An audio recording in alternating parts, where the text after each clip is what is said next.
Welcome to the first ever episode of Games I've Read and Want to Play, a new series on Have You Played This?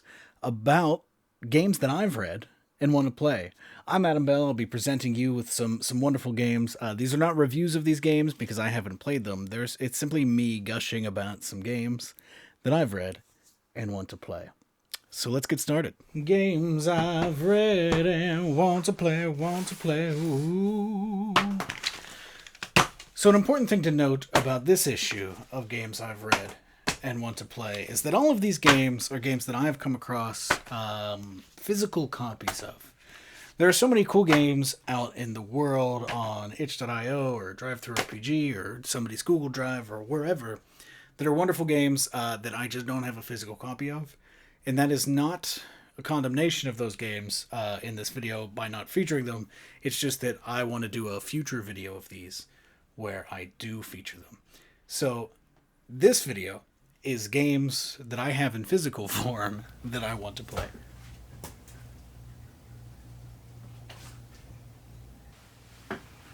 No Love's Land is the very first game I would like to talk about on this inaugural episode of Games I've Read and Want to Play.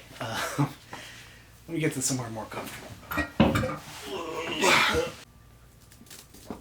No Love's Land is a great game by Adira Slattery for two people who are robot girlfriends on the opposite sides of a war. And that's a problem, because they're robot girlfriends that are designed to kill on sight. Kill on sight is activated. Basically what you're doing is setting up in your living room or wherever you want to play this. You're building little bunkers of whatever kind, so you can hide behind the couch like I did here, or whatever else. And the idea is you're writing each other little notes. And because your robots have kill on sight, you have to chuck the note and then also hide your eyes. You cannot see, your opponent, your robot girlfriend, get the note, grab the note, read the note, and throw you one back. Because if you do, then, you have to kill them, and that's tragic. So it's a very cool game. That should have sold you already. You're throwing notes back and forth across a room hidden in a billow fort. Come on. 1,000 years ago, we built 12 giant mecha to fight a cataclysmic war. We called them thrones. You're going to steal one. This is Stealing the Throne by Nick Bate. It's a super interesting, one-shot focused tabletop RPG about stealing the biggest mech that you can imagine. It's a cool system because it uses, cards in an interesting way, and I'm always here for anything that's doing something with cards or dice or whatever else. Just the very idea of this, we love heists. I feel like in the tabletop RPG space, we like heists maybe more than we should.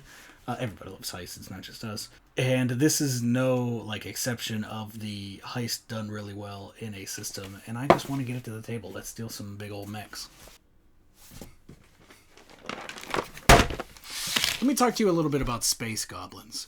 Space Goblins is a game by Vedita Valetti about goblins in space riding shitty ships to Junktopia. It says it's a game of cosmic goblin mayhem for 2 to 5 players. And it's the kind of thing where you need, by default, a pile of Lego bricks to represent your actual spaceship flying through space. And as you fail rolls and... As you fail rolls or win rolls or whatever, you will be losing pieces of your spaceship, which will be physically represented by your actual, the manifestation of your spaceship that is this Lego thing falling apart. I don't actually have any Lego on hand, but I do have the Connects that I had when I was a child. And so, assuming I get to play Space Goblins soon, my spaceship's going to look something like this. And I love that. The next game, vis-a-visage, is a super interesting 2-player game where you're kind of going head-to-head against each other. It is loosely based off of the film Face Off. In that, at the very beginning of the game, you create characters, and then you rip off the bottom of the character sheet and swap them, which is indicative of the fact that you now have your opponent's face. And so it is a 1v1 game where the two of you are kind of facing off against each other in different challenges, building up dice pools, rolling them, blah, blah, blah, blah, blah. And you end up with a cool story about, two people whose faces were swapped. And, it was me the whole time. I don't know if you knew that. Yeah, I'd love to play it. Spy versus spy, superhero versus supervillain, student versus principal, family versus family, pirate versus lighthouse keeper, whatever. You could do any sort of like, yeah, 1v1, but our faces are swapped kind of story that you want with this, and I would love to. That's vis-a-visage by Maxwell Lander. Hi there. Does this look familiar to you? You might think, oh, of course, that's a Jenga tower, but I say no. This is a legally distinct tumbling block tower that comes in the box set of Starcrossed by Alex Roberts. It does all the things you might expect. You pull the block out, you put it on top, eventually it tumbles. What do we do with this, you might ask? And the answer is simple. This is a game, the 2-player game of Forbidden Love. It is not the only tabletop RPG to use the tumbling block tower as its randomization component. There is Dread, which is a horror game that I have not read or played, and so it doesn't qualify for this video. There's The Wretched, a single-player horror game that I have read and have played, so also doesn't qualify for this video. Starcrossed is a 2-player romance game where the block tower itself represents the romantic tension between two characters. And you go through a series of scene prompts, which are in this like lovely little envelope on these big, beautiful cards, and they're all very simple. Scene 1 is an introduction. I won't spoil the other ones, even though you can play this over and over, I'm pretty sure, and not mind knowing exactly what's coming. Because it's just such a lovely little package. You've got the blocks, you've got the rules, you've got an entire pad of play sheets, where one player is going to play the lead and the other player is going to play the follow, and you've got different moves and stuff, and you're just going to be falling in love, but you're unable to act on it until such a moment occurs. The next game I've read and would like to play is Thursday by Eli Seitz. Thursday is a Belonging Outside Belonging game, which if you're not familiar with that, those are games that have no dice and no game master. They're like a token-based thing where everybody has these fun story prompts based on Dream Askew and Dream Apart by Avery Alder and Benjamin Rosenbaum. Those two games have inspired a whole slew of very cool GM-less games, and Thursday is certainly one of them. So Thursday is based on the TV show on Netflix called... Shit, what's it called? Oh, it's the time loop one. Oh, it's got to be in here somewhere, right? Russian Doll. Russian Doll and other time loop shows. It's a time loop game. And so basically the way that this game handles the time loop is you're all playing different characters, and at any point you can use what the game calls a weak move, which in B.O.B. games, a weak move is just something you can do at any time. And one of the weak moves in this game is die. And once one player dies, everybody dies because you're all linked in this weird way, and the loop restarts, so we go right back to it. Thursday's very cool. Really would like to get this to the table soon. I think I might be about to, but I'm glad I filmed this beforehand so I could shout about it here. Yes, I've heard you're looking for a new game to play. Perhaps a game about a ghost, a tabletop RPG called Habits of the Common House Ghost. This is yet another game that Adam, wherever he's gone, has read and wants to play, and I can't blame him, because this is a game about a ghost, much like myself, going about their daily activities. Just a simple, mundane routine, so you'll establish what that is, and then you'll go through it. But unfortunately, this is such a daring day, because there are going to be interruptions. You'll take turns as players, each player inhabiting the ghost's mind and body and playing them on the stage for all to see, and the other player is going to play out those little interruptions. Such as, and let me see if I can read these.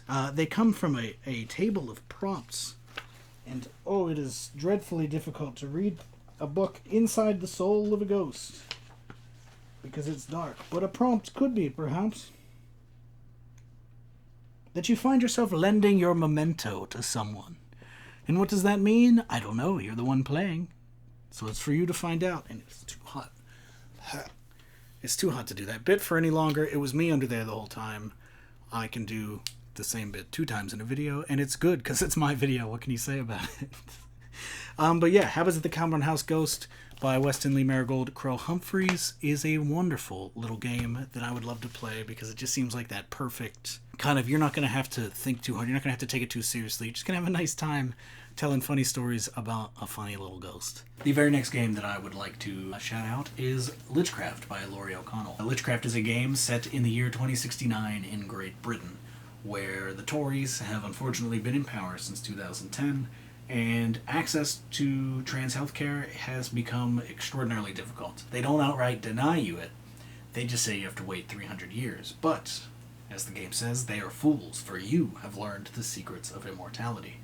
And you will get to the end of that waiting list, even if it means waiting another millennium. So Lichcraft is a great example of a game that, while being something that deals with spells, and the goal is to cast a ritual, and you're rolling dice to see how things go, and keeping track of health points, and all of these, very fun things that we do in games, it is still a very important thing because it's using that framework to cast a light on some very real shit. It's a game about how trans healthcare is so hard to get to, and how people don't give a shit about it, and what it would take to be properly treated is to have the infinite patience of being an immortal being who can wait the 300 years until society figures out that it should give a shit about the people in it.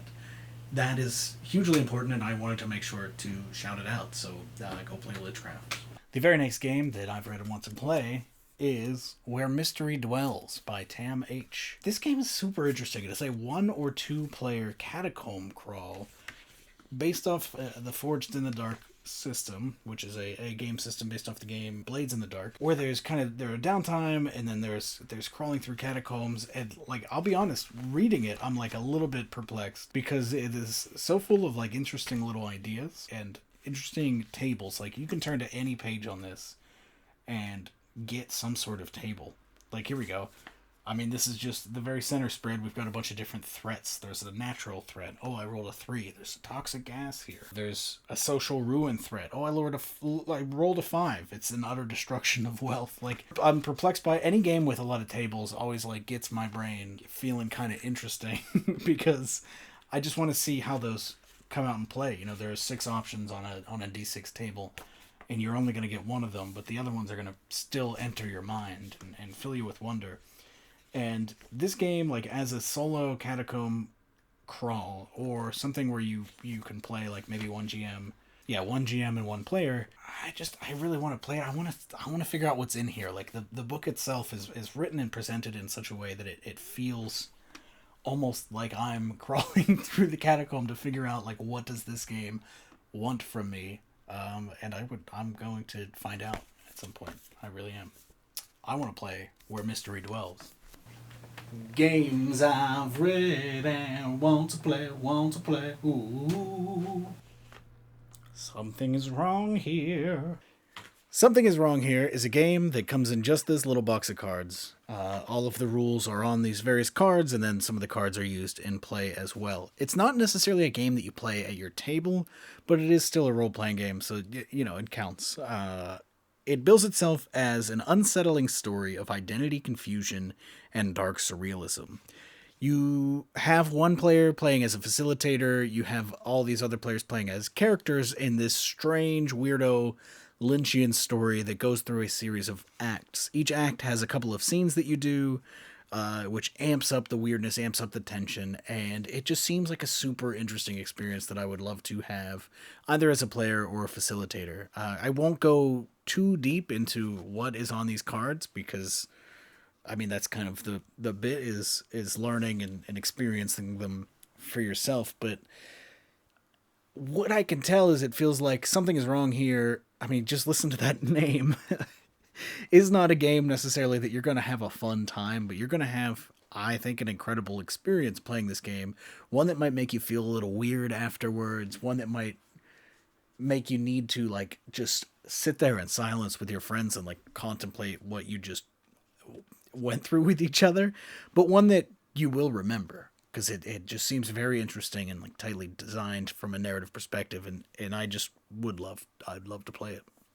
An Altogether Different River by Aaron Lim is a very interesting game, because it's a game where you create a town and the people who live in it, and then you fast forward in time And everybody, for the characters that they've created, chooses, are they somebody who left this town and is now returning, or are they somebody that's never left? And so we get a couple of each at the table while you're playing, and you get to see like the town and how it's changed through the lenses of both of these people. How has it changed for the people that have been here the whole time? How has it changed whenever you come back and the buildings that you know aren't there anymore, or all of these things? And it has a lot of very cool little mechanics in it. Like, for one, the game is super structured. It goes through these rounds of, like, you establish things and then you explore. So you establish some truths about the town and then you go and explore the ramifications of those truths. And you do that back and forth a couple of times until enough of the questions that you've raised have been answered, but not all of them. The game tells you not to answer all of the questions. And it does it with this, like, it's called an altogether different river, and, like, mechanically, the way the game is working is you've got the old town on one side of the river and the new town on the other side of the river. And so this river is this metaphorical, like, flow of time. It's just a very cool game. And I think you should check it out, and I'd love to play it. So, An Altogether Different River by Aaron Lim. This is called Our Mundane Supernatural Life, designed by V. Hendro and Haley Gordon. And, I mean, for one, just look at how pleasant it is. It's just such a nice little box for such a nice little game that I really want to get around to playing. It is a game where you're exploring the everyday life of a supernatural person and their loved one. Plan your day together, then face magical and mundane troubles as activities unfold. And that's, I mean, just like the concept of it, of, you know, any two-player game is always going to be like a much more, you know, me and you kind of experience. So making it so, like, I'm just a regular person and you're the monster that I'm hanging out with is really nice. And it's very well presented, where you're just kind of like writing what you're doing today. There's all these cards that are dry erase. What is it that you're up to? I'm making this video. You know, maybe you're doing ghost things. It's just nice. The very next game that I've read and want to play is a little thing called Dethroners. This is published by Phantom Mill Games, written by Jedediah Barry and Andrew McAlpine. This game rules because at first it appears as though it is a standard GM'd game. You know, you've got the players and then you've got another player who is the GM, controlling the world, saying what happens, resolving the dice, etc. But the very interesting thing that this game does is that the GM is a divinity. They're playing as like this all-powerful god. The players are playing renegades who want to, like, well, there's the the classic saying, to attack and dethrone God. And the way they do that is by attacking these certain bits, which, if they win the battles, if they win these big battles that sessions are revolving around, the GM will actually tear out a page from the book and hand it to the players. And that page will allow them to allow the players to take more control over the story. And so you start as this standard GM'd game, and as time goes on, the players get more and more powerful until the campaign ends. And I think that's rad. I want to destroy the books that I play with. That's a really fun thing to do. Like, I wouldn't do it. I wouldn't start destroying a book unless it told me to. So that's a great mechanic to play with, and just the idea of, here, you're getting more powerful, I'm getting less powerful, being physically manifested is beautiful. And I want to play it. And I have read it. The very next game that I've read and want to play is Campfire by Adam Vaz and Will Yost. A slight caveat to this one is I did play a playtest version of this a long time ago, before it was called Campfire, and before it had a lot of the mechanics that we see here, but, you know, maybe I've kind of played this. It's up to you to say. But either way, I really want to play this version. So that's why I've counted it. As you see, Campfire has this like really lovely, spooky story mat. We've got a bunch of prompt cards. And the way you play this game is you're all telling one collective like horror story, and you take turns as narrator. So you'll get one of these prompt cards, which are super weird and not your average prompt. Like this one just says, "Come on in, the water's fine." That can mean probably 1,000 different things depending on the horror story that you're telling and who's telling it. So yeah, you're responding to these prompts and narrating the next stage of the story, amping up the tension as the game goes on across its 3 rounds, and receiving and spending these coins to like interject when other people are going. There's a lot of really cool things with these coins, like you can ante in to make a certain story spark come to life, and a lot of very nice like campfire flavored mechanics, like embers and kindling and all of this stuff that you'll have to play to see what all that means. But it's looking great, and I really want to play it. And that's going to do it for us here at HaveYouPlayedThis.com for Games I've Read and Want to Play, Episode 1. Like I said, I want to come back with more, maybe picking different categories of games, picking games that I only have digital versions of, etc., etc. There's more to come, and the best way to support the fact that there's more to come is to go to HaveYouPlayedThis.com/donate to throw us a couple of bucks, because that is the only money that we're taking in for this right now. So thank you for tuning in. I hope you have a wonderful rest of your day. I've stumbled into a big old pile of games, and I want to play really all of these games, 'cause it's games I've read and want to play. I've read and want to play.